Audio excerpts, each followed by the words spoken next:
With me is Tom Nelson. We are serving as moderators for this forum. With us is Elaine Van Bershot, sorry Elaine, serving as our timekeeper. At this time, I'd like to let everybody know that Ed Geyer, which is one of the candidates, had a dental emergency today, so he will not be with us this evening. Also, Joanne Diana, she said that she's not able to attend this evening and wishes all candidates a great forum. At this time, we would like everybody to please stand for the Pledge of Allegiance.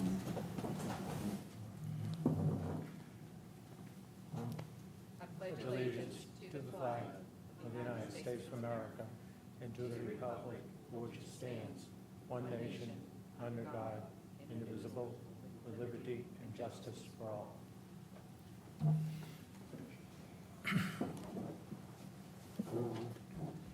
The Board of Trustees is charged with the management of common areas of this community and enforces the appearances of the community through the deed of restrictions we call the DOR. And the Architectural Review Control Committee, which we call the ARCC. Let me get in there and turn it down.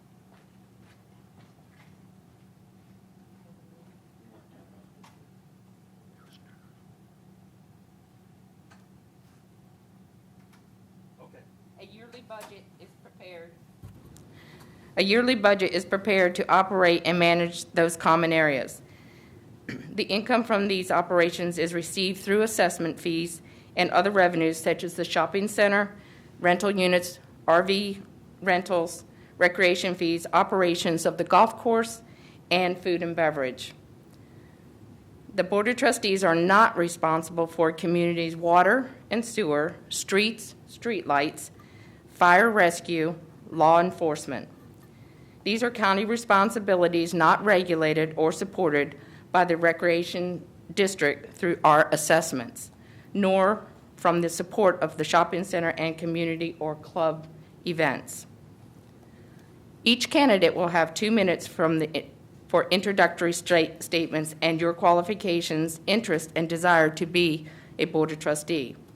Following that, we will begin with the prepared questions. Questions have been reviewed and condensed into manageable time frame. The candidates will have 3 minutes to respond, and any secondary remarks will be limited to candidates identified in previous responses and will be kept to 1 minute.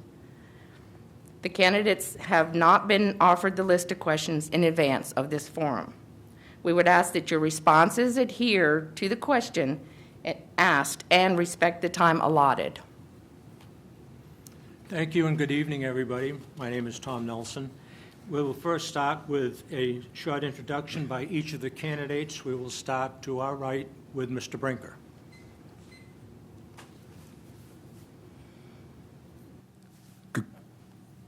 Good evening to everyone here and in the lounge and those on the internet.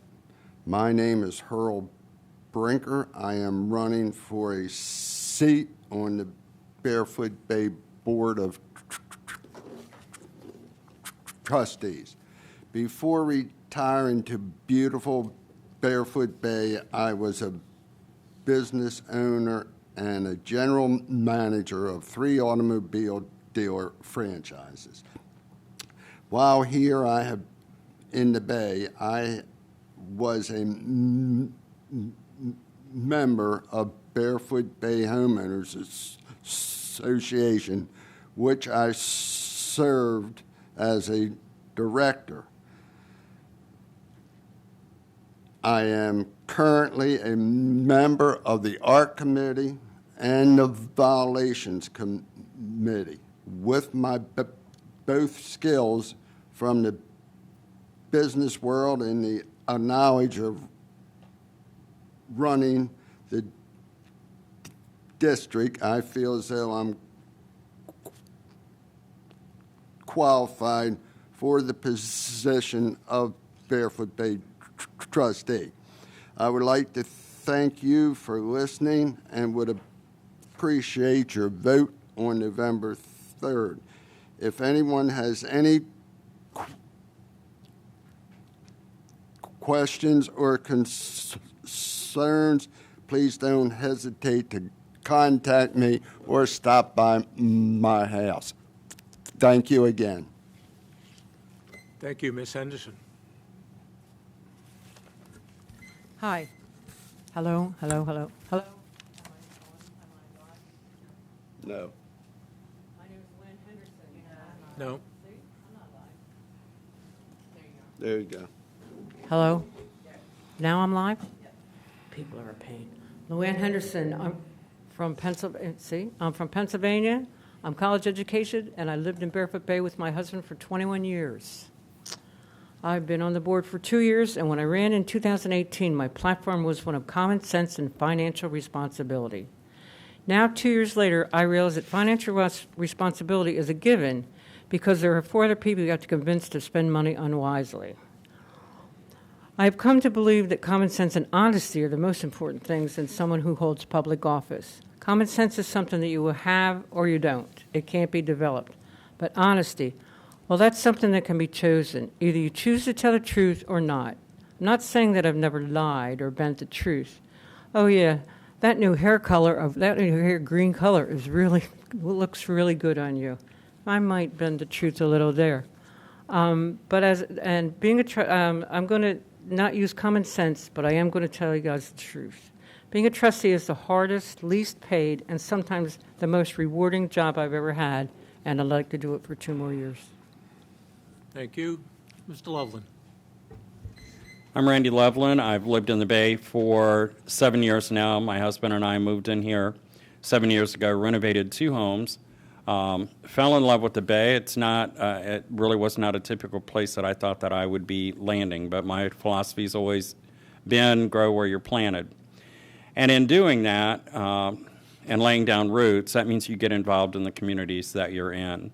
My background's always been in business, marketing, and sales, which has done me absolutely no good whatsoever on this board because it's a multifaceted community that has little need for sales or marketing, but has a lot of need for compassion and understanding.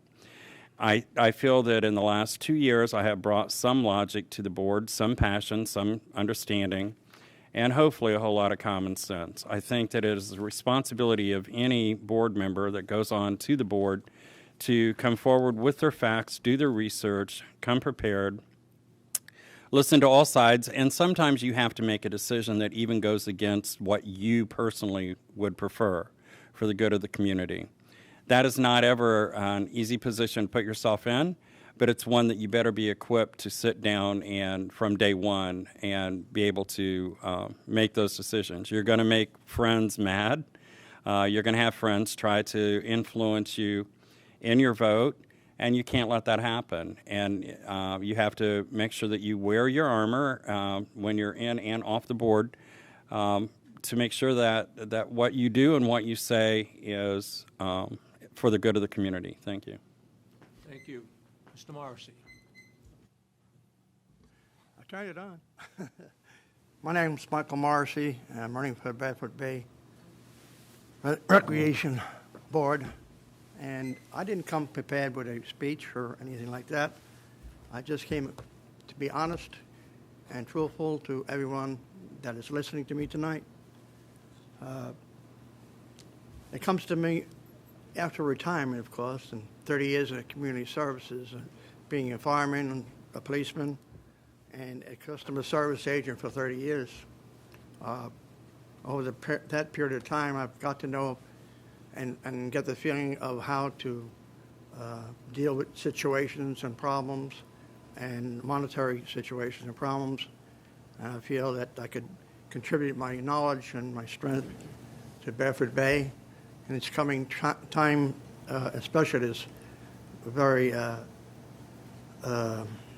time with the virus and excuse me, I lost my train of thought, but due to the virus and the financial situation to the Bay that's happening here through this virus, I think it's going to be a very trying and difficult time to go through and come out of it on the other end. And I know that it can happen because America is that way. United States people always come through difficult times, and it's much better at that. So I hope I can help out.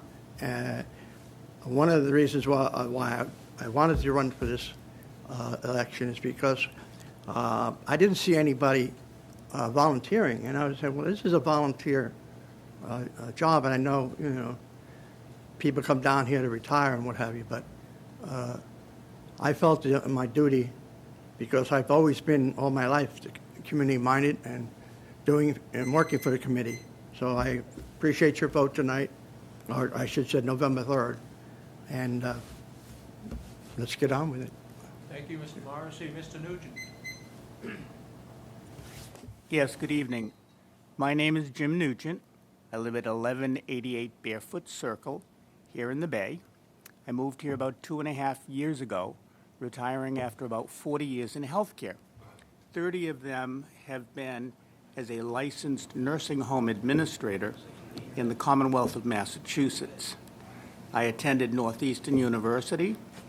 I attended Simmons Graduate School of Healthcare Administration, both in Boston, and ran some very successful nursing homes for Life Care Centers of America. As a matter of fact, worked for them for 30 years. I had budgets in excess of $50 million. I had employees greater than 200 people,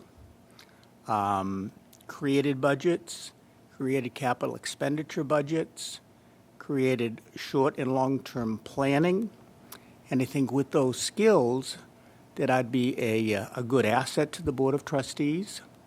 When I moved here, I immediately fell in love with Barefoot Bay, and not only the affordability, but I fell in love with the convenience, fell in love with the amenities, and more importantly, the people.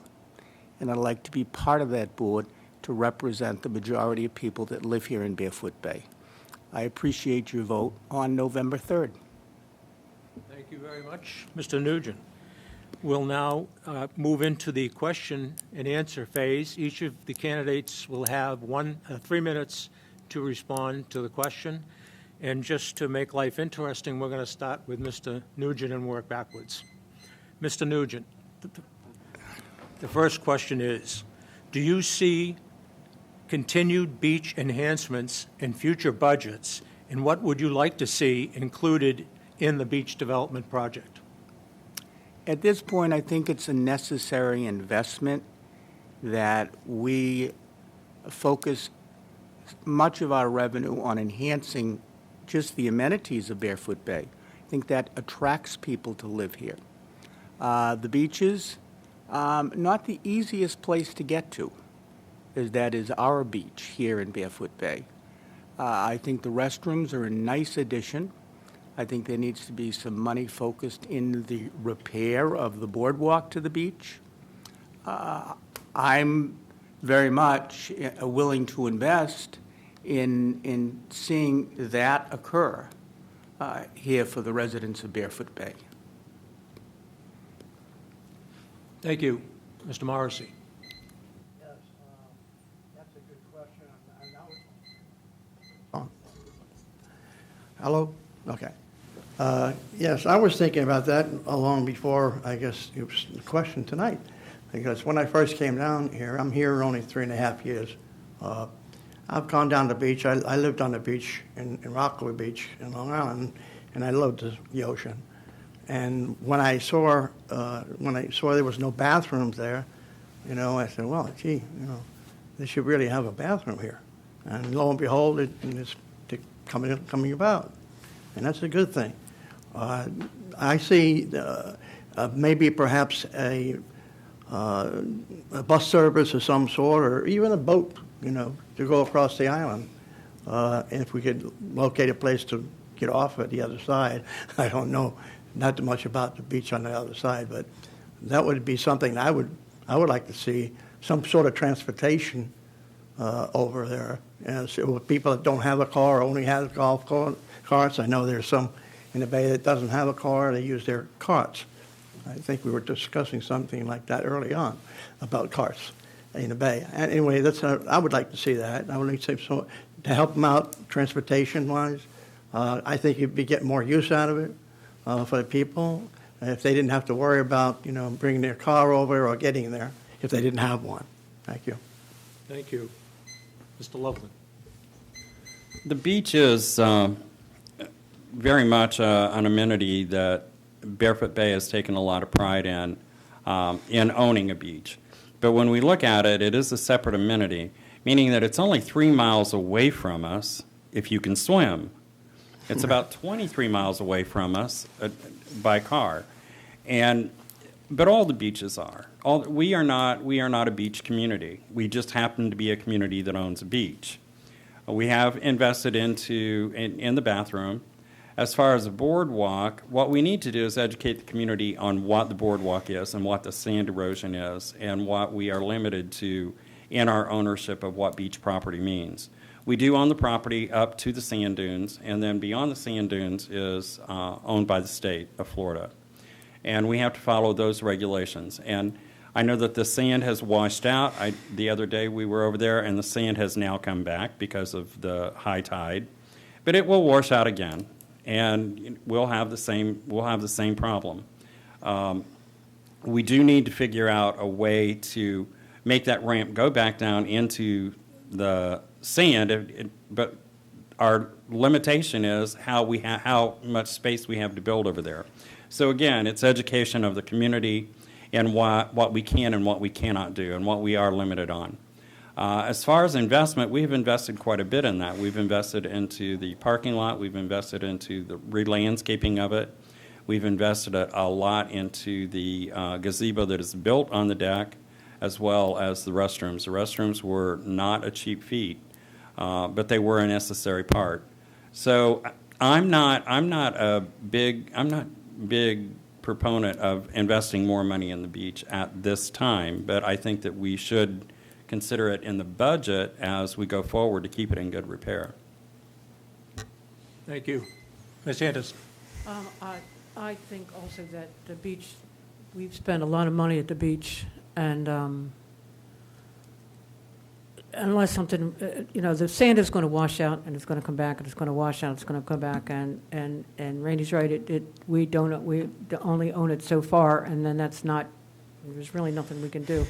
And once we get that bathroom in there, we also pay to have somebody go over there and take care of things over there too. So, and that's a 50-mile round trip. That's a half a day to somebody to go over there.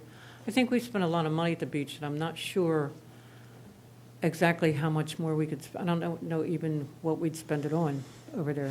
I'm really at this point not for spending a lot more money. Once we get that bathroom in, help us all. I think then that might be it for a while, unless something major happens over there. Thank you. Mr. Bricker. I think the beach is a very large asset to the bay. I'm a firm believer in keeping it up.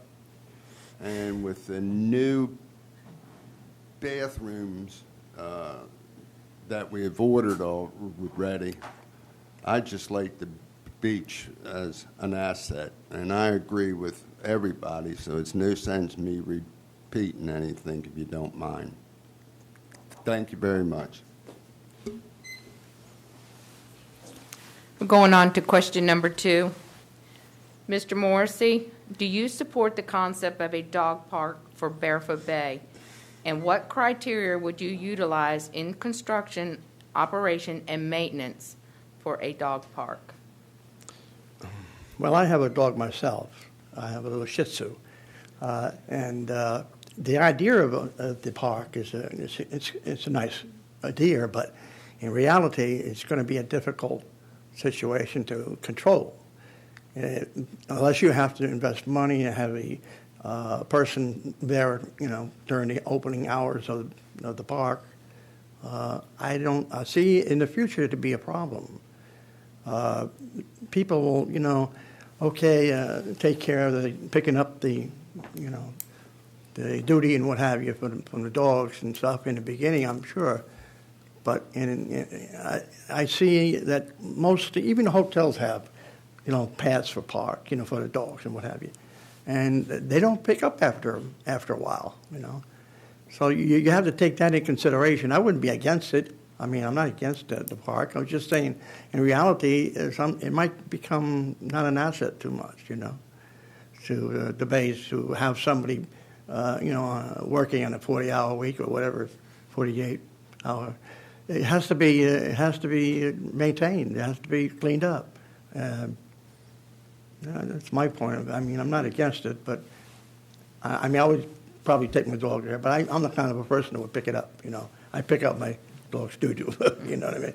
But, and as far as I think that I would have to take a reservation on that and see how it goes, you know, investigate it before I would even, say nay or yay, you know. Even though I'm a dog owner, you know, it's just that reality is, you know, there are people that don't pick up after them, even in a bay. Walking your dog in Midway is a perfect example, you know, with the trees. I know, I live there. Thank you. Thank you, Mr. Morrissey. Mr. Loveland, do you want the question repeated? No. Thank you. The dog park is definitely a controversial question in the Bay.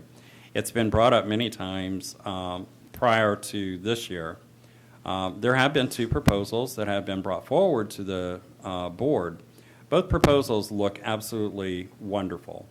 I think that if you were to ask our community what they want, you're going to find 50% want it, 50% don't want it, which puts the board in a dilemma.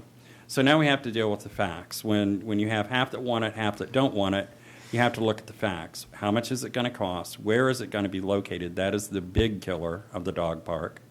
How much does it cost? What is it going to do to the environment? Because what a lot of people don't understand is that you have to flush these things. If we put it by a lake, we have to make sure that we've checked with EPA and water management that we're not flushing things into the lake that we're not allowed to flush into the lake. Very much like we do with the golf course, they have to be careful with what chemicals they use because of the waterways and the lakes and the environment and the aquifer. Putting a dog park just anywhere in the Bay, while it sounds great, we have an open field, let's put a dog park there, and God knows the dog lovers would love it. It's not that simple. It's a simple concept, but I think it's a harder move than what we may realize. It's not just about cost. It's about maintenance going forward. It is going to be about, and it's not about staffing. We have staff. We definitely have janitorial staff, and we definitely have staff that could maintain and empty the waste bins. It really is about all of the other little nuances, and it is definitely going to be about how we can convince at least 2% more of the Bay that a dog park is a good way to go to get that 52% so that it's 52-48, because I am about pleasing the community. Thank you, Mr. Loveland. Ms. Henderson, you would like repeated? Do you support the concept of a dog park for Barefoot Bay residents? And what criteria would you utilize in the construction, operation, and maintenance of a dog park? I am not a dog owner or pretty much a dog lover either. But that being said, I would be in favor of a dog park for Barefoot Bay if we could find a place to put it and if it wasn't going to cost an arm and a leg. I think that I visited the dog park down at, because I didn't even know what a dog park looked like, to tell you the truth. I went down to Sebastian and visited their dog park and some of the people down there. And I mean, theirs is right in the middle of a residential area. I mean, it's not out in the middle of nowhere. It's right, there's houses right there. I mean, it's right there in the middle of it. I was kind of surprised about that. But because I just thought it would have to be out in the middle of nowhere because the dog's barking and the smell and whatever. But there was no smell. There was no, none of that. I was, I think, a little impressed by it, to tell you the truth. But anyway, I am in favor of it because I think, although Randy thinks it's 50-50, and maybe it is, but a lot of people, I think, are in favor of it. And if we could work out all the lot of details, because there are a lot of details to go with that, but in general, I think I am in favor of it. Thank you, Ms. Henderson. Mr. Brinker, do you need it read again? Okay. I have been in touch with the dog park club, emailing back and forth. And I have a spot. I am looking forward to working with the dog club and see if they like my idea or they don't like my idea. But I basically think I have a spot for it, but it all boils down to if we can or we can't. That's all. Thank you, Mr. Brinker. Mr. Nugent, did you need the question reread? No, I'm fine, thank you. Thank you. First of all, I have to tell you, I'm truly an animal lover. And highest on my priority, of course, would be dogs. I believe that with the financial effects of COVID-19 here in the Bay, I think we're going to have to take a long and hard look at what it's going to cost us to initially construct it. Number two, what it's going to cost us to maintain it on an annual basis. Number three, do we have sufficient staff in order to do that? Do we need to hire staff to check badges to make sure we're not getting people from other areas of Brevard County coming in using our dog park? And I think the other thing is location.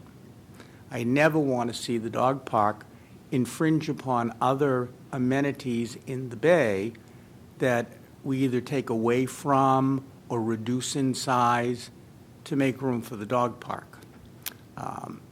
As it stands, if that information can be brought forward, then I would vote in favor of a dog park, so long as it's a fiscal responsibility that Barefoot Bay can afford to take. Thank you, Mr. Nugent. Our next question will start with Mr. Loveland.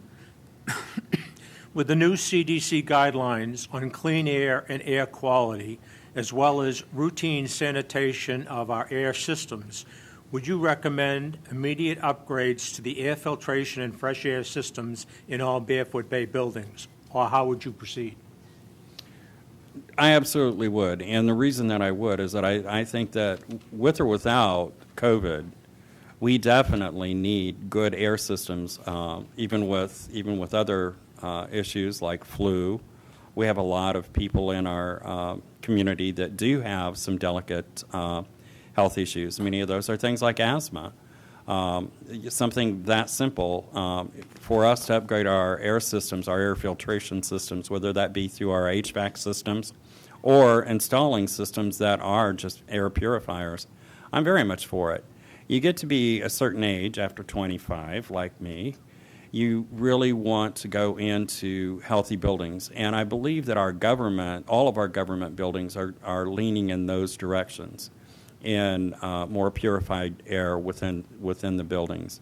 So yeah, I'm absolutely for it. Now again, we're going to have to look at cost, and we're going to have to look at what our budget is really going to look like next year.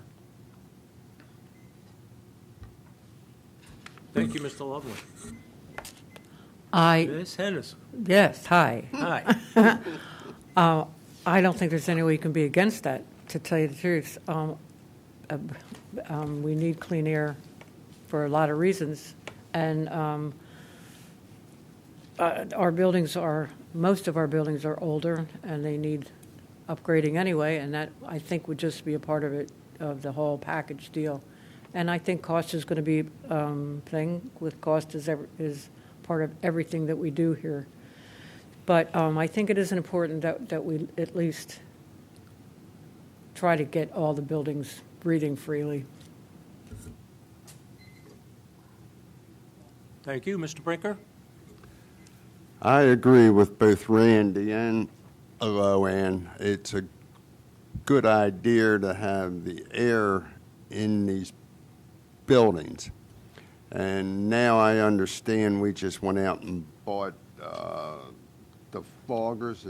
Is that what they're called, that we're spraying, and it takes 5 minutes for them to drop in here to clear out the virus.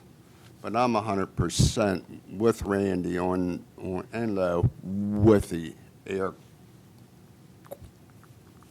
quality in here. Thank you. Thank you. Mr. Nugent.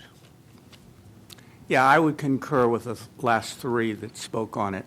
CDC has made some tremendous recommendations, one of which I think is protective, and me being in healthcare for 40 years, would strongly recommend that we begin the process of upgrading our ventilation system. Might you have any ideas from your prior work employment with respect to air systems and air quality? Expensive.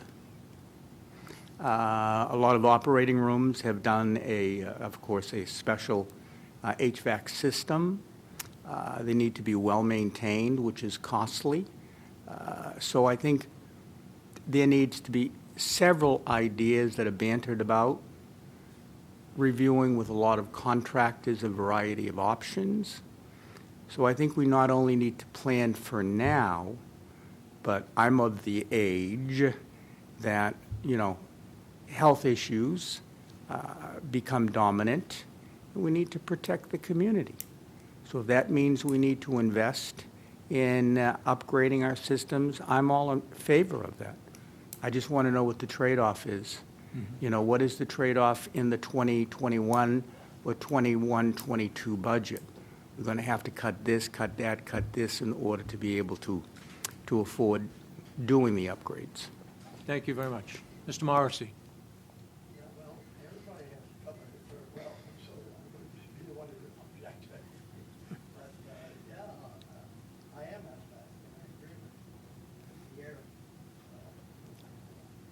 Yeah, sorry about that. Yeah.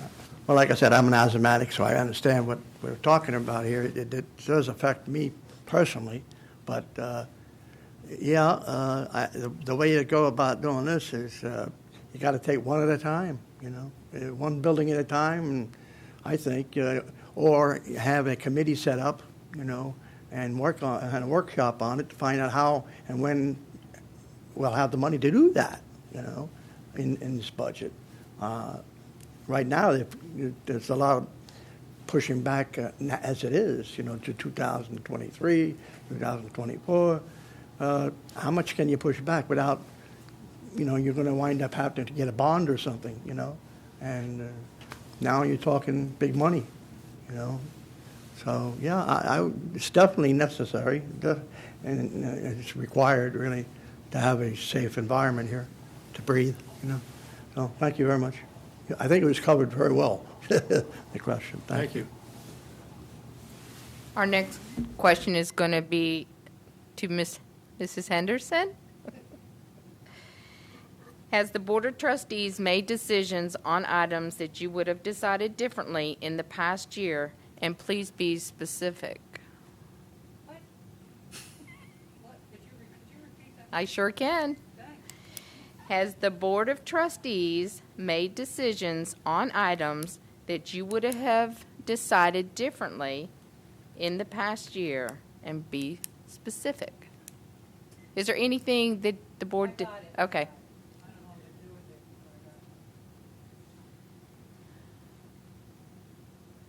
I'll need 3 minutes to think about this. No,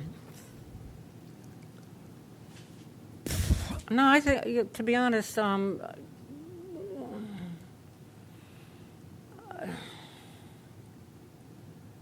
I think that I'm satisfied with what I did on the board.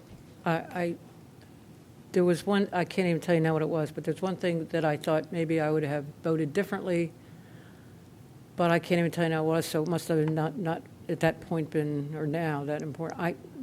I stand by what I did on the board this year. Okay, maybe, let me clarify that question just a little bit, because it wasn't what you specifically personally did. It's what the board did, okay? But just so everybody's know, it is what the board did, not what you specifically did, because we hope that as a person, you were doing what you really meant to do. Yeah.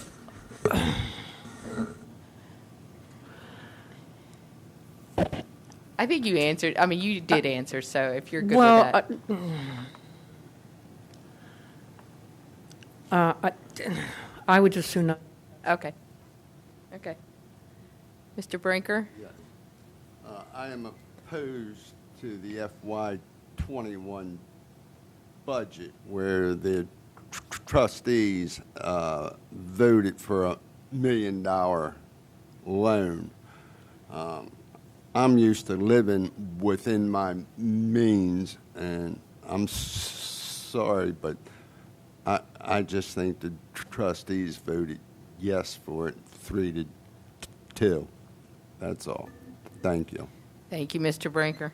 Mr. Nugent, did you need the question repeated? No, I believe I understand it. Okay. The only thing that I would have voted differently on was the opportunity to reopen the lounge in the 19th hole. They're predominantly the revenue streams for Barefoot Bay, and the longer we kept them closed, the longer we began to negatively impact the revenues coming into Barefoot Bay. Having been in healthcare for as long as I have, my initial thoughts would be to keep them all closed and continually closed until we get a handle on this COVID-19. But then as I got thinking about it, we're all basically adults that can make decisions. If I were to go to the 19th hole to have breakfast and walk in and find that the place was not practicing the guidelines as set forth by the CDC, where there was no social distancing, was not sanitizing in between customers, I'd turn around and walk out. I wouldn't stand there and expose myself to the COVID-19 virus, if that were in fact a potential. So I think that's a mistake. I believe we entered into those decisions slower than we possibly should have. Thank you, Mr. Nugent. Mr. Morrissey? I sure can. Has the Board of Trustees made decisions on items that you would have decided differently in the past year, and be specific?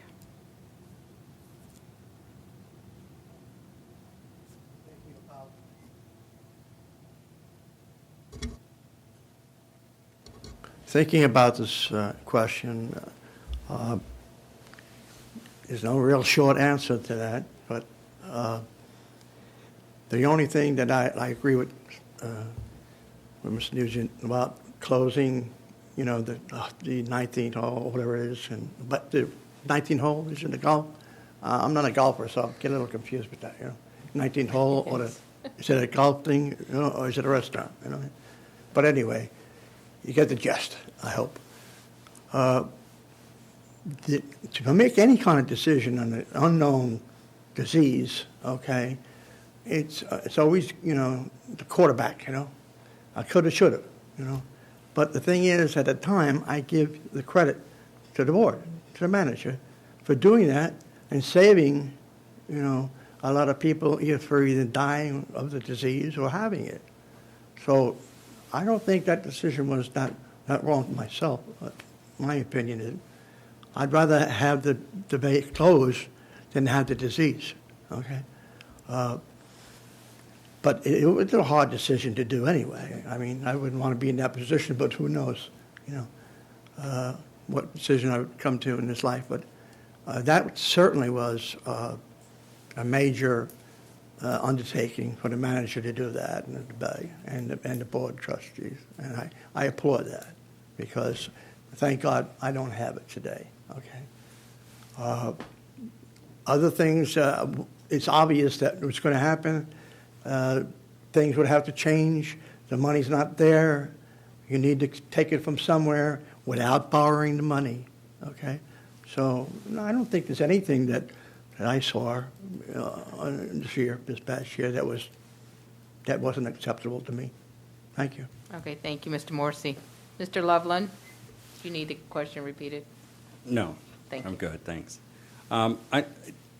I think that probably we all have made decisions in our life that we go, wow, I might have done that a little differently if I had different information. Luckily, the meetings that I went into, I had the information. If you do your research before you go into a meeting, chances are you're going to be able to sit there with your 4 other comrades. They're going to bring forth things that are going to make you either think differently or solidify what you really think that you already have in the facts that you brought forward. For example, there's a couple things that I would address, the way that we opened and the way that we closed. The reality is our amenities like food and beverage, we subsidize. It is a subsidized amenity, meaning that when they are open, they actually cost the Bay money. It's not really a revenue. And when they do come close to breaking even. And when they come close to breaking even, that means we spend $1, we make $1, it's a wash. So we lost no revenue. But what we did, the damage that could have happened there had we gone faster with it, just so people could go in and enjoy the drinks and the food and the whatever. And granted, we are a community that is about that. But what we did do is I believe that we prevented a lot of spread of COVID-19. My main goal on voting for the closure was to protect our staff. That is our job. My job is not to protect the individuals who want to go and make those decisions on their own. That is for them to go and make. But we do have an obligation as a board, that is our charge as a trustee, to protect our staff. We must think about, can we keep our staff safe in these environments? And if we can, great, then we move forward. If we can't, then we're going to move forward slowly. But again, there was no revenue loss in the buildings being closed. There was no revenue loss in the businesses being closed. The hardship, unfortunately, was on the staff. Had we closed, all of these staff that struggled to get on the unemployment, had they come back to work, would have lost that unemployment, and they would have been in a new struggle when we had to reclose, because that did happen. We did open, we had an outbreak, we had to close. And once we had to reclose because of the governor's mandate. So we would have just yo-yoed the staff, which would not have been a good situation to put them in. We would have really been messing with the money that they were already struggling to get through their unemployment benefits. The other thing is, in setting the budget, we set aside the possibility of $1 million loan. We did not vote on $1 million loan. There has been no movement to make $1 million loan, to take out $1 million loan. We have set projects that may require us to, at some point, entertain taking out $1 million loan. And that's all I have. Okay, thank you, Mr. Loveland. Thank you. Next question, we'll start with Mr. Brinker. The interlocal government agreement between Brevard County and Barefoot Bay will limit assessment increases on a yearly basis to no more than the Consumer Price Index, or as we know it as the CPI. For that year, recognizing cost of material typically rises each year and potential stepped increases in the minimum wage. Do you support borrowing funds or a pay-as-you-go plan for the future for capital expenditures? I support pay-as-you-go, and I understand that the CPI next year, when we do the FY22 budget, is going to be 1.8. And I don't think we need the hassle that we just went through, that's all. Thank you. So being limited to the CPI index, we all should recognize in the budget process that we have a limit to what we can raise because of the CPI. So would you do anything different in the budget? Yes, Are you I'm sorry, referring to yes, me? you, Mr. Brinker. No, not really. My big concern on everything is whatever happens to the $15 an hour employees making $15 an hour. That's where I get shaky. And you're going to have to go by the FPI. I'm sorry, you're just going to. The concern that you're raising is the minimum wage potential increase Yes, that sir. the federal government is Yeah, proposing? Yeah. And that's going to be a very large, I understand it's going to be over 800,000. Some employees who make $8 an hour are going to move to 10. Employees who are making 10 or more will get $1 a year raise for the next 5 years. Thank you. Thank you. Mr. Nugent? I'm really a strong believer of pay-as-you-go. The CPI has certainly put a handicap on what our budget can be going forward, but yet it's also sort of placed a reserve on what we can charge the homeowners here in the Bay. I think there are some missed opportunities as far as looking at ways to generate additional revenue for the Bay that may help offset the fact that we are limited to the CPI, which in turn would help the budget. I'd like to see food and beverage not a losing entity. I'd like to see the golf course not a losing entity. What do we have to do as a Board of Trustees to enhance the revenues to each of those centers to be able to assist in helping to support the budgets going forward? Do you have any feeling on the budget with respect to the proposed minimum wage increase by the federal government? I think that's going to be significant, significant here in the Bay, as well as everywhere, by raising the minimum wage to $15 an hour. It's going to be incremental. I think moving forward, we can take the necessary steps to ensure we can cover that additional expense without raising homeowner association fees once Mr. Tobias gets out of office.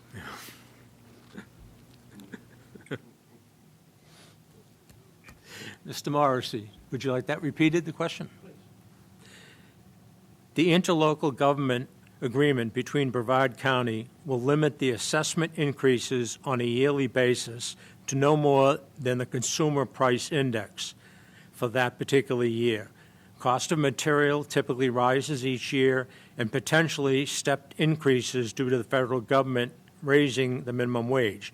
Do you support borrowing funds or a pay-as-you-go plan for future capital expenditures, and how would you address the budget with the CPI cap?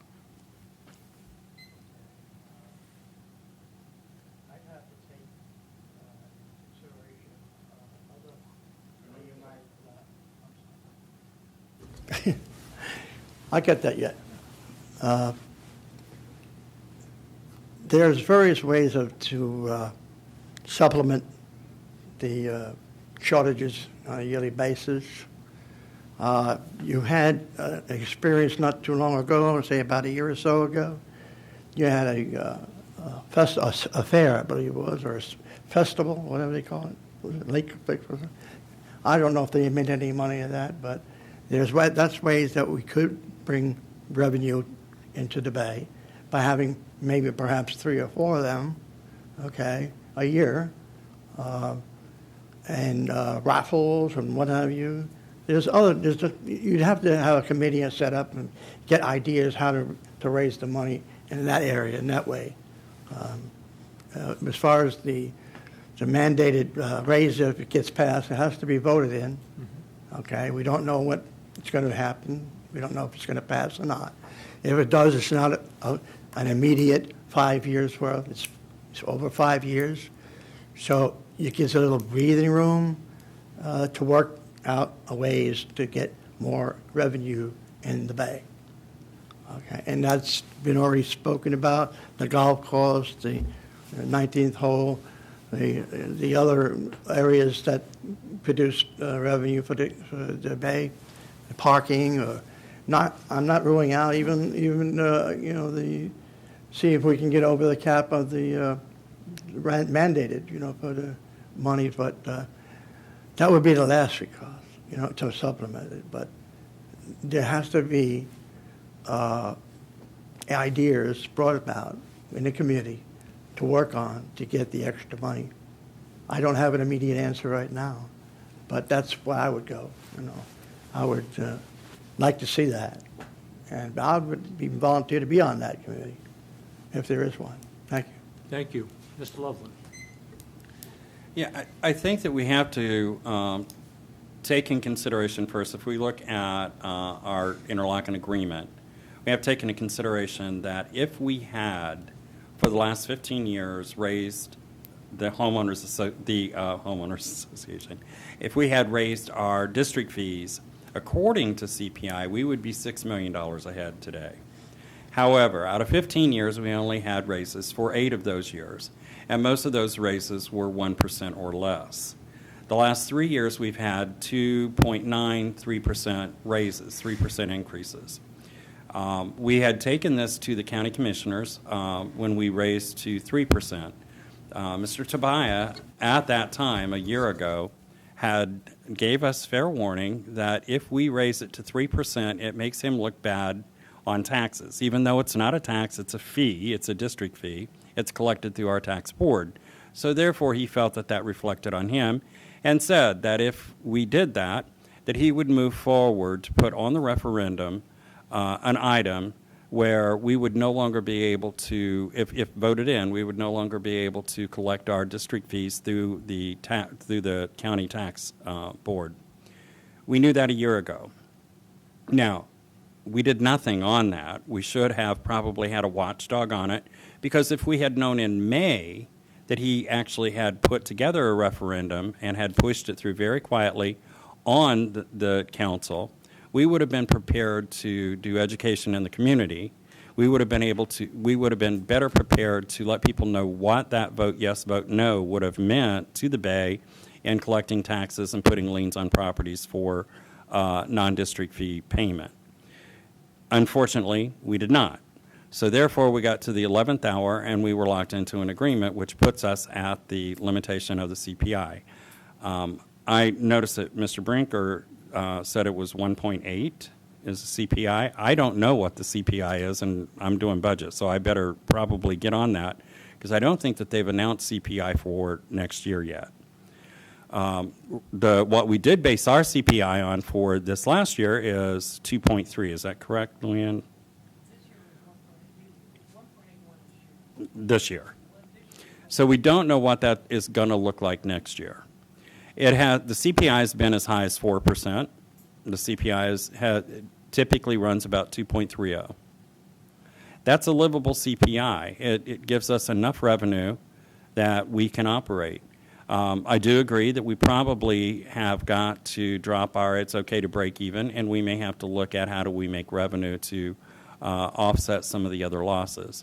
At this point, I don't know that we feel or know what all of our losses are due to the COVID. We haven't seen that yet. We're in the budget process now, and I think that question is better answered after we've muddled through this process for about 90 days. Do you have a feeling about the federal proposed minimum wage increase and how that would affect us? Or I think that the Bay is low in wages anyway. We statistically a little bit lower than other like jobs, whether that be maintenance or whether that be in the entertainment field. We could use with a little bit of a raise in wages, and I think that over a period of 5 years, we're going to attract people. We're going to attract that type of worker. The more efficient that our workers become, the less workers we actually need. So I think that it may become a wash. I don't feel challenged by that at all. thank you. Read it? Huh? Oh. The interlocal government agreement with Brevard County will limit the assessment increase on a yearly basis to no more than the consumer price index for that year that we plan the budget. The cost of material typically rises each year, and there's a potential increase in payroll with the federal government guidelines that are up for a vote. Do you support borrowing funds or as a pay-as-you-go plan for capital expenditures? And how would you deal with the CPI as it relates to payroll? Thank you. You're welcome. First of all, you have to know that I did not vote for the agreement with Mr. Tabaya, and I don't pretty much agree with a lot of stuff that Randy just said. That being said, I don't think that we should borrow money to pay our bills. I think that we're going to have to cut everything to the bone to meet everything. I think the $15, although that's not for 5 years, that $15 an hour is going to crush us. I think it's going to be more than we can handle. I think we're in trouble. I think with this whole thing, I think we're in trouble. I think that the CPI will be lower next year because of all this stuff with the COVID and people not working and blah, blah, blah, blah stuff. I think that it's going to be low next year. We have things that we wanted to do, and we wanted to borrow that money, which we won't be able to do a lot of the things we wanted to if we do not borrow that money. And pay-as-you-go is one thing. When I ran before, I was sort of for pay-as-you-go because I didn't want to borrow $9 million for 30 years, and it was either one or the other. So I forget what else you wanted to know, but that's all I have to say about anything, unless you have a specific question. Thank you. Okay. And we're going to Mr. Nugent. Knowing that the governor has opened the state of Florida to Phase 3, have you been comfortable with the way Barefoot Bay Recreation District has handled each phase? Well, I partially answered that before. And I said that initially I was in favor of closing everything. Then as we began to research possibilities of reopening as the phases changed, then all of a sudden we were closed again. I think now is the time to reopen. Reopen, and I say that with some cautious optimism. I mean, through my travels, I see a lot of people here in Barefoot Bay.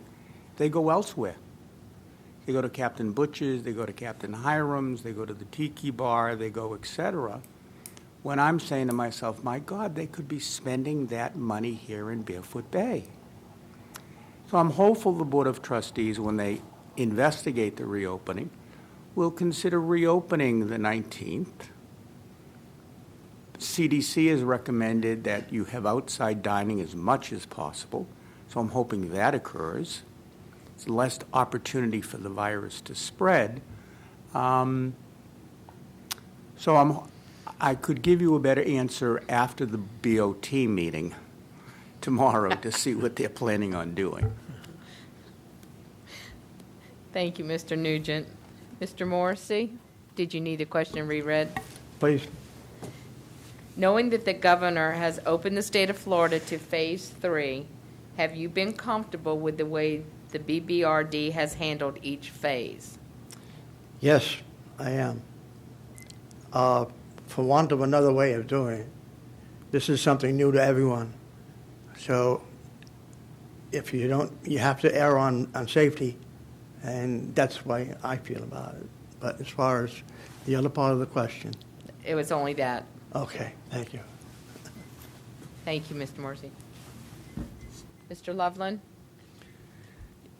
I have to say that I'm very comfortable with what the board has done up to this point. I think that it's been well thought out. It's been well discussed. I believe that we've never taken a vote on it. We actually do that in consensus. And because we do that in consensus, and because tomorrow night we have a BOT meeting, I have to limit what I have to say about it because Ms. Henderson's here. And I certainly don't want to violate sunshine, not for a debate. We're not But- asking for that. We're just asking how But I'm you happy. have felt with Yeah. what has happened. I'm quite happy with the way that the board has come together and handled this. You know, let's face it, we are all volunteers on that board. None of us are doctors that I know of. You know, we come from a variety of backgrounds. We are all retired, and for us to come in and, I mean, on the board, we are all retired. Some of us have to still work. For us to come in and make some monumental decisions, and those were monumental decisions that had consequences, I believe that we thought it out and we did it with caution, and I have every faith that we will continue to do that. Okay, thank you, Mr. Loveland. Mrs. Henderson? Yeah, I agree. I think that we absolutely thought about what we were doing. We had some people who wanted to do things a little slower, a little faster, and I think we made absolutely the right decisions in what we did. I voted for him. I think we did it, to be honest. I mean, some people are never going to be satisfied with what you do. People think either we didn't, keep it closed we kept it closed too long, we should have opened up. There's always going to be somebody who's got something to say. But we did, I think, what we should have done all along. Thank you, Ms. Henderson. Mr. Brinker? Yeah, I agree with what the board has done 100%. I think we're all adults, and if you do what CDC says, keeping apart like we are here, I just think we should open up. Thank you. Thank you, Mr. Brinker. Our next question, we will start with Mr. Morrissey first for a response. As a board member, what steps would you take to be involved, informed, and active with a broad base of the Barefoot Bay residents? Well, I would encourage all the community, if they have a situation or a problem or a wish to contact the board, be more proactive with the people in the Bay as far as wanting or needing assistance. This reminds me of a time way back when I was a little younger. I used to do a lot of camping. And the reason why I bring that up is because when I first came here, it reminded me so much of it because the people were so friendly, and welcoming, And that's the reason why I think that it's important for the community to get involved, and come to the meetings, okay? Come to the board meetings. When they open up the board meetings again after this pandemic virus. That's the key of getting new ideas, and helping out and getting involved, okay? So there was no bickering or whatever on Facebook, especially. I look at that and I see these things, I just shut it off. That's not my way, I'm a happy-go-lucky fella, That's what they say anyway. And I agree with it. I think that open communication is very important with the board and the community. And I wish that people would come more often to the meetings and get whatever is bothering them out so it doesn't fester, and make issues not unnecessarily. Thank you. Do you have any thoughts on how you would make that happen aside from Well, having yeah, I people do. come to Matter the of board? fact, I don't know if they had that here. Like I say, I'm only here 3.5 years. I don't know. I enjoyed the fair they had. That was very successful, from what I heard.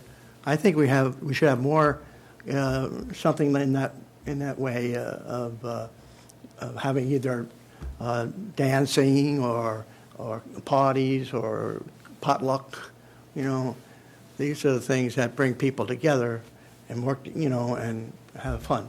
You know, I think that's what's missing here. You know? Thank you. Thank you. Mr. Loveland. Well, I'm a big believer in community being representative of relationships, and you can't have a community without relationships. I also think that you can't sit on this board without touching the multifacets of what our community is about. It's about a lot of different relationships. You've got golfers, you've got drinkers, you've got eaters, you've got Weight Watchers, you've got, I mean, there's a club for it. If you want to do it, there's a club for it. If there's not a club for it, you can invent a club for it.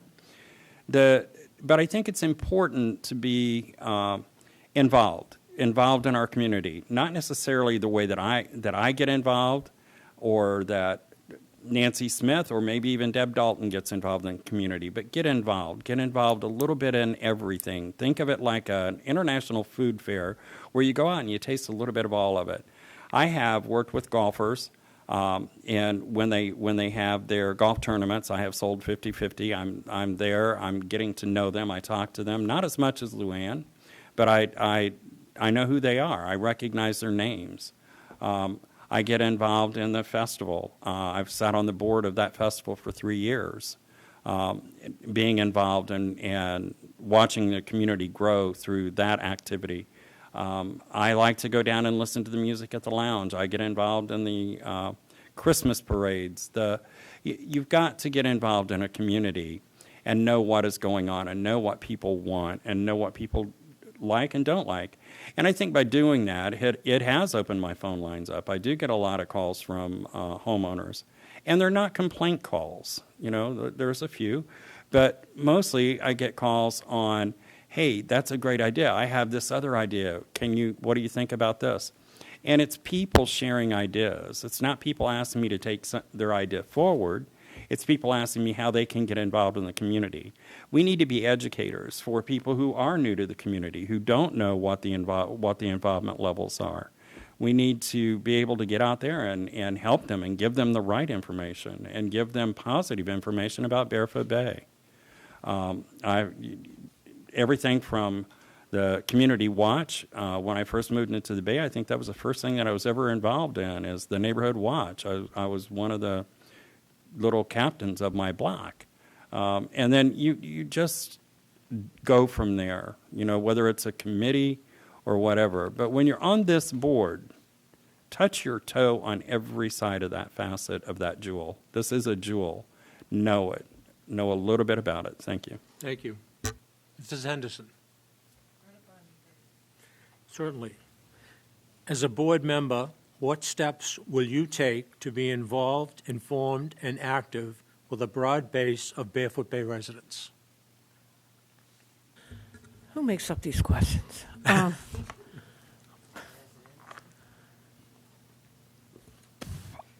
I think going to different things, being available, going out, going to the pool, I play golf. I go dance places when we were doing that. It's harder now because everybody's indoors.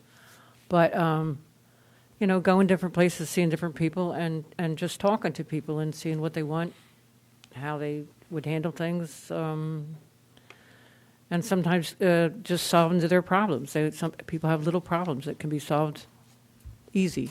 And just, I think just getting out and chit-chatting with people. Harold's very good at going out and chit-chat with people, but Harold's better than the rest of us at that. But I think that's, you know, that's the important thing, is talking to people and listening to what they have to say. Mr. Brinker? Yes. As you know, I ride around the Bay a lot. That gets me out of the house and get away from Philip, and just gives me time to ride. And I do talk to a lot of people, and I tell them the exact same thing I'm going to tell you. I want to be a voice of reason. And I agree with Randy that you need to get out to people and talk to everybody and get their opinions of everything. Thank you. Thank you. I'm done.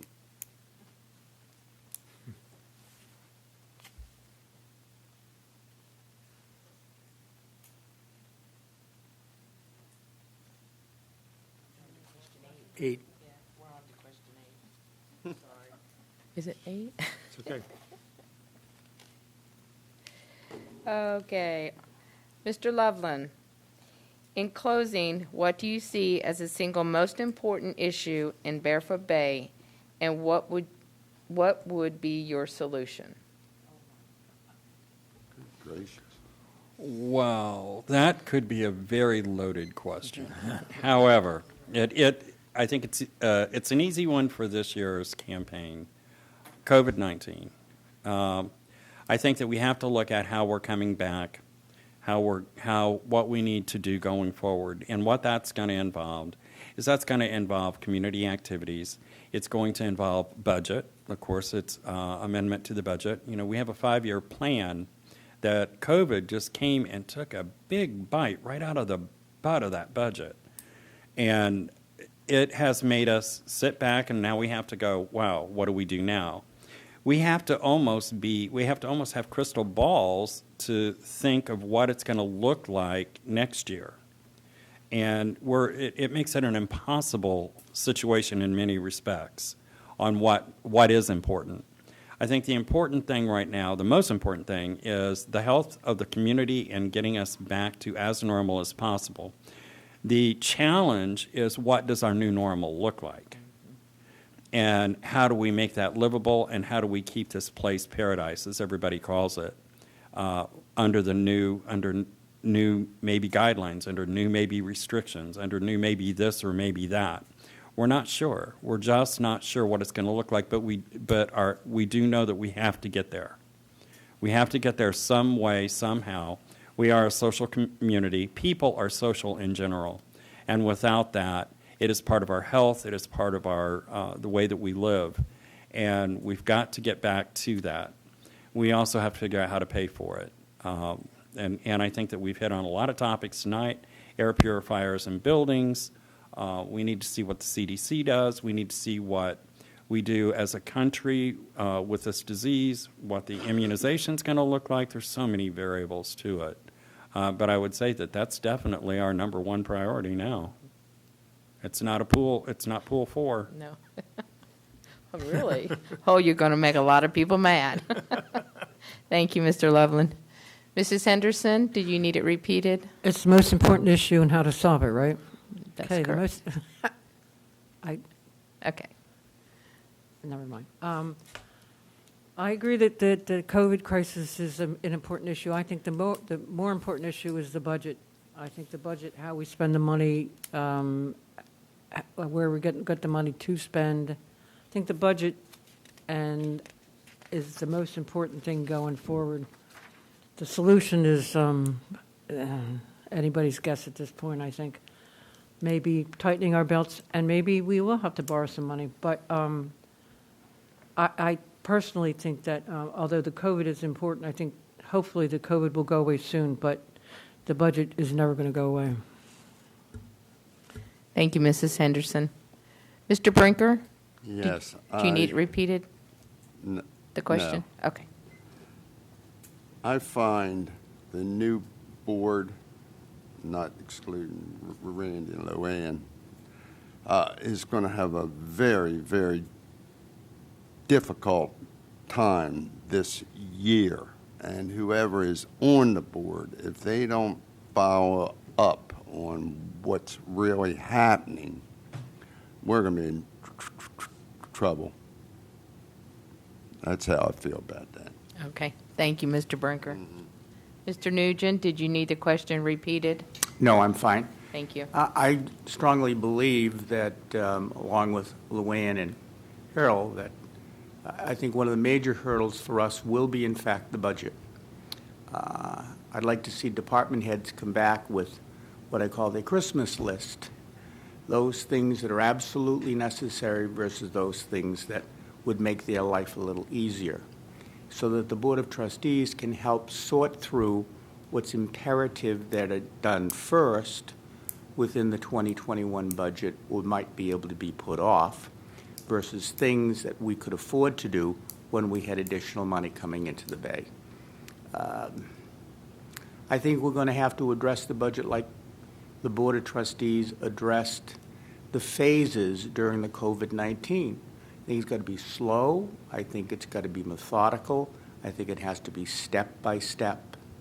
And if we jump into it and all of a sudden spend money like crazy fools, we'll be financially destitute. And I don't think that's a place we want to be. Okay, thank you, Mr. Nugent. Mr. Morrissey, did you need a question repeated? Well, I always seem to ask that, but Well, that's I'm going to okay. skip I it. don't mind. I'll repeat it. In closing, what do you see as the single most important issue in Barefoot Bay, and what would be your solution? You know, if I had the solution, I wouldn't be here. I'd be a millionaire someplace. Only kidding. This is a new norm, folks, you know. It's not like going to your savings account, you know, but it's not there. It's going to have to take a lot of thought, a lot of work, a lot of committees, a lot of workshops, okay, to come up with a decent plan. And it may very well need a raising of the fees or even the mandated entities that have to be fixed by law. Okay, I think there is a few here. Correct me if I'm wrong. There's some buildings, especially places of that we congregate. There are certain rules and laws that have to update so much things. Is that right, sir? Am I wrong? We do have to keep ADA Yeah, compliant. that's the word I'm talking about. Thank you very much. Yeah. So I mean, you know, taking everything into consideration. If I had a crystal ball, you know, this is the new norm, folks. You got to work on it. You know, you got to come up with solutions, and sometimes it's not the way you want it. If you want to have a community that's so great, it's paradise we have here in Barefoot Bay, it may have to be, everyone has to take a little notch on its belt. That's what, you know, you don't know until it's over, you know, until we come out of this disease, you know, and get back to the new norm, whichever that is. All right, thank you. Thank you, Mr. Morrissey. Thank you. As we said at the beginning, we're missing two folks that were on the list to be here this evening, and we had planned our time accordingly with two more people to be here. So we have a little extra time, and I'm wondering, we can start over here with Mr. Brinker. Would you like to make a short closing statement of some sort, and then we'll just go around the table real quick? Then I have a few other things to say.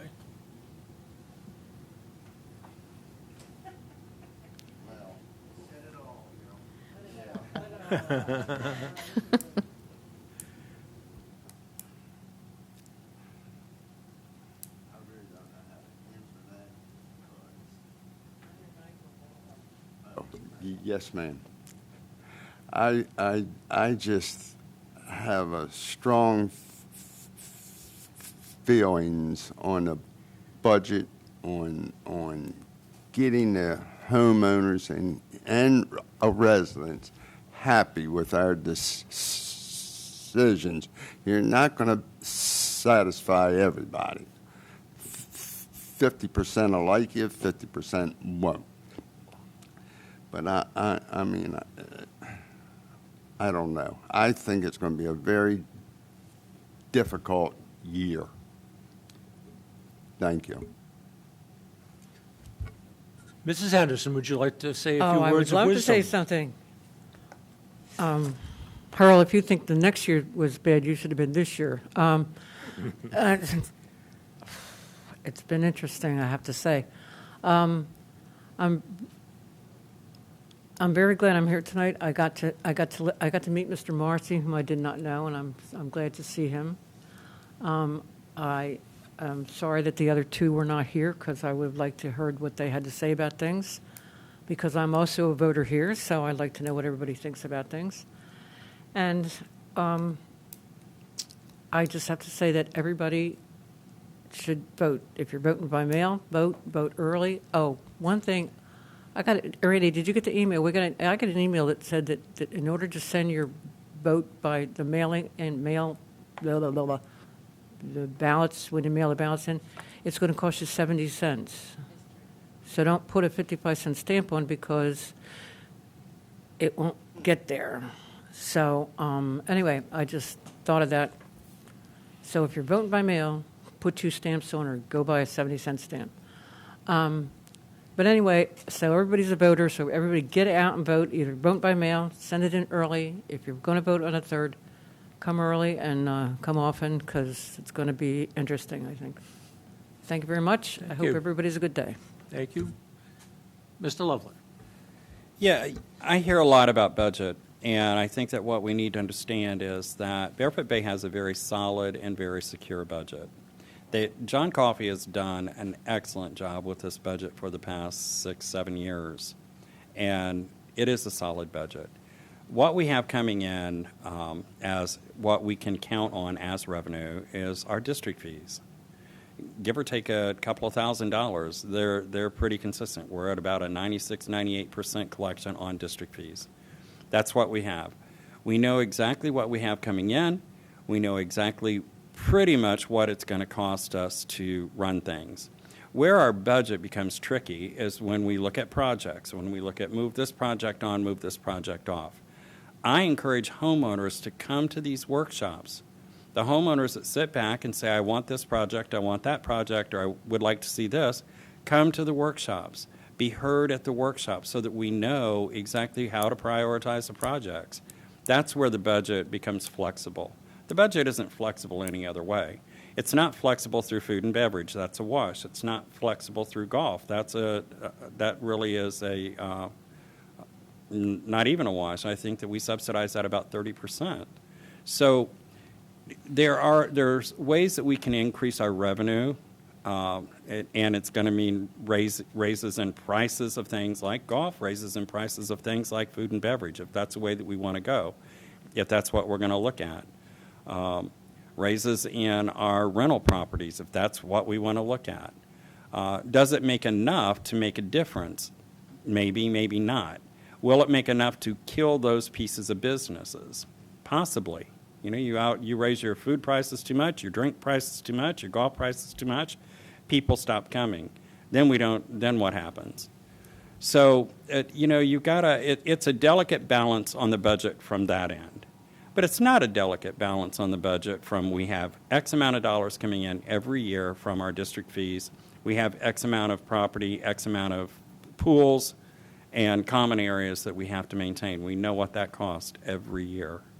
And hopefully it doesn't go over 1.8% on the increases of that maintenance. So the budget is not what scares me. I'm not doom and gloom. I look at our future as very bright and very promising for Barefoot Bay, even in the new norm. Thank you, Mr. Morrissey. Mike. Okay. I'd like to thank the commentators, you know what I'm talking about, hopefully. Thank you. For everybody here tonight, it's enlightening for me, and understanding that there's a lot of work to be done in the future, okay? And I would like to see more of the community attend meetings and get together and understand, that this is a community of love and peace and tranquility. That's why I call it the paradise. I got that from somebody that lives here. Thank you all for being here, and thank you for accommodating. Mr. Nugent? Yeah, in closing, I think there are some opportunities here in Barefoot Bay for generating additional revenue for some of our amenities. I think that I'd like to see the golf course here at Barefoot Bay be considered in the neighboring communities as one of the top 3, not one of the bottom 5. How do we do that? We need to enhance how the golf course presents itself. I want to see food and beverage. I want to see them make some money, not by increasing prices, but increasing the quality of food, increasing the diversity of food. Things that can be done that way in order to generate additional revenue without going out and raising drink prices, raising food prices, and raising golf fees. And I think we need to explore that as a Board of Trustees. We need to get input from the citizens here within Barefoot Bay to try and understand their concept. Sitting at the 19th hole having lunch, you get an opportunity to talk to the golfers. You get an opportunity to speak to people who are arriving for lunch. Trust me, and Luann can attest to this, that when you're known as a member of the Board of Trustees, they beeline it right for her because they want to ask her questions, they want to give their comments, they want to make suggestions. And I think that's how you develop a dialogue with the people that live here, is at the lounge, karaoke night, at the 19th hole. Because lots of people go to many of those things. I don't know whether I'm up to Zumba in the pool, but I'll try my luck. Thank you all. Thank you very much. We would like to thank each of you in your desires to be a member of the board or continue to be a member of the board, and wish all of you good luck on the November 3rd, 2020 election. I would make a slight note here with respect to a comment that Mr. Loveland made with regard to one of his responses for the folks who don't understand. This state has what's called the Sunshine Law. And the Sunshine Law applies to anybody that is in an office. And because tonight we have two sitting select people on the board here, they both have to be careful how they respond to questions and what their responses are with respect to what may come before the Board of Trustees again. So just so for the folks at the lounge and for you folks home in YouTube world, that's called the Sunshine Law, and I'm not from the state of Florida. I'm from Massachusetts originally. I had no idea what it was, and I would suggest if you don't, you should look it up and understand it. And it's something that Florida does that is different.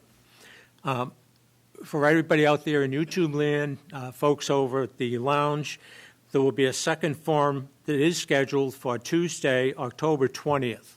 Should you feel it necessary for us to have that, we would ask that you submit questions to the Barefoot Bay CVO office on and before October 15th. If there were items that you did not see addressed this evening, or there are questions that you felt should have been addressed, get them to the CVO office, either drop them off at the office during the office hours, or they can be emailed directly to the CVO office at cvobarefootbay@gmail.com. Again, that's cvobarefootbay@gmail.com for any questions. Remember, residents will be voting at this building, Building D, where we are tonight, on November 3rd from 7 a.m. to 7 p.m. in the presidential election that's coming forward. And yes, the names of all the trustees will appear at the bottom of the ballot. They are on the national ballot with the presidential election. Also remember that only residents registered in Florida in this precinct are allowed to vote. If you are not registered in this precinct, you will not be voting in this precinct, and you will not be voting for the trustees that are running for a Board of Trustee member. Remember to vote by mail ballot, early voting, or on Election Day, November 3rd, here at Building D&E. This forum will be available to everybody on YouTube video and also available at barefootbayrecreationaldistrict.org.